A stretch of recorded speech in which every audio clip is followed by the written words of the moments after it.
नमस्कार। Today Bihar news और today Hindustan का एक डिजिटल प्लेटफॉर्म है जहां इस वक्त आप मुझे देख रहे हैं। मेरा नाम है प्रकाश सिंह। बिहार में लोकसभा के 7वें चरण के वोटिंग से पहले आपको ये बताने जा रहा हूं कि बिहार में नरेंद्र मोदी का सियासी कद कितना गिरा है और बिहार में एक 34 साल के लड़के तेजस्वी यादव का सियासी कद कितना बढ़ा है।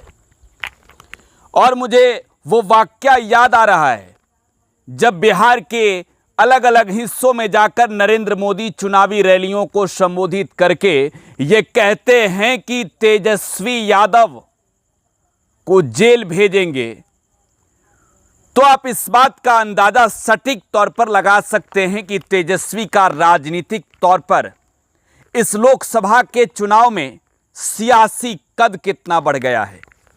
एक 34 साल के नौजवान लड़के ने देश के प्रधानमंत्री नरेंद्र मोदी के कद को बौना कर दिया है। बिहार में तेजस्वी सियासत में अभी कुछ ही साल हुए उन्हें आए हुए, लेकिन प्रधानमंत्री नरेंद्र मोदी के सामने इतना बड़ा चुनौती बनकर उभरेंगे, ये तो बीजेपी के लोगों को भी अंदाजा नहीं था।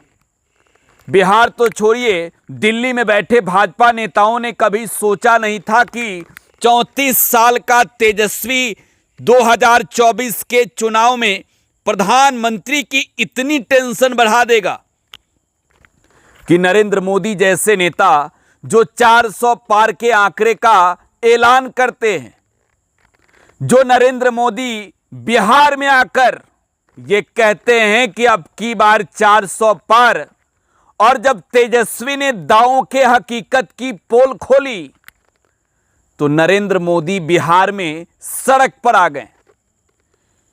बिहार के सियासत में अगर मैं ये कहूं कि 34 साल के एक लड़के ने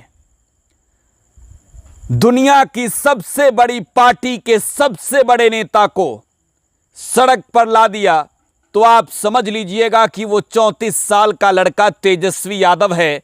और दुनिया की सबसे बड़ी पार्टी यानी भारतीय जनता पार्टी और सबसे बड़ा नेता कोई है तो वो नरेंद्र मोदी हैं। 4 जून को या तो देश में इंडिया अलायंस की सरकार बनेगी या फिर एनडी गठबंधन की सरकार बनेगी नरेंद्र मोदी के नेतृत्व में। लेकिन एनडी वर्सेज इंडिया अलायंस के बीच जो बिहार नहीं बल्कि देश में लड़ाई छिड़ी है, 400 पार का नारा देने वाले नरेंद्र मोदी इतने बेचैन, इतने घबराहट में बिहार में कभी नजर नहीं आए।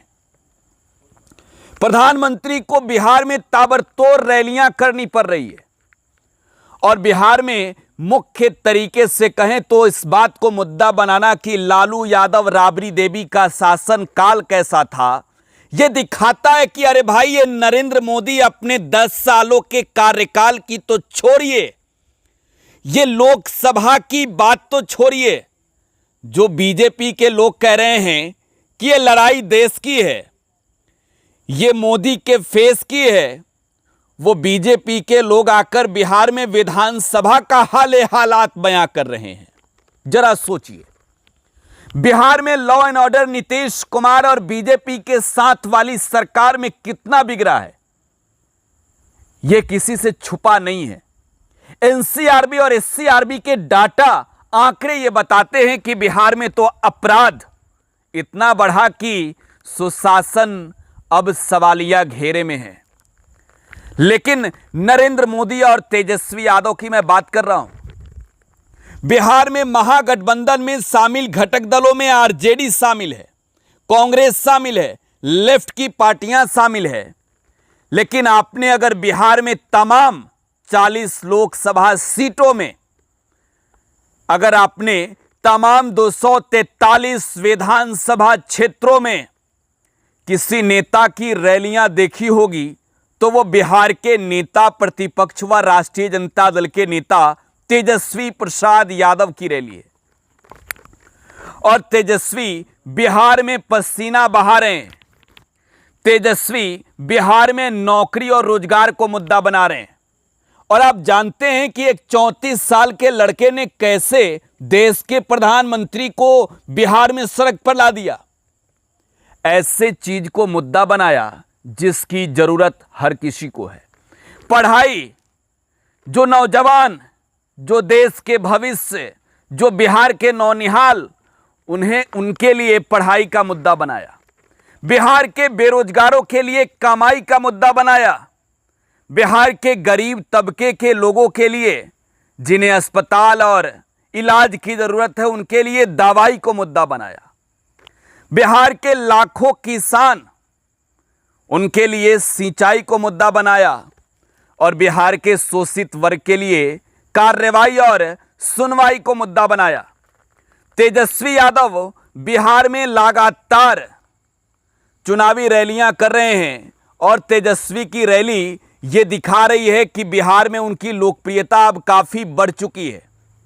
तेजस्वी के आगे प्रधानमंत्री नरेंद्र मोदी को ये कहना कि अरे बिहार में चुनाव खत्म होते ही, हेलीकॉप्टर की सवारी खत्म होते ही तेजस्वी यादव को वो जेल भेजेंगे, ये दिखा रहा है कि तेजस्वी यादव अब बिहार में सियासी तौर पर नरेंद्र मोदी को छक्का छुड़ा चुके हैं।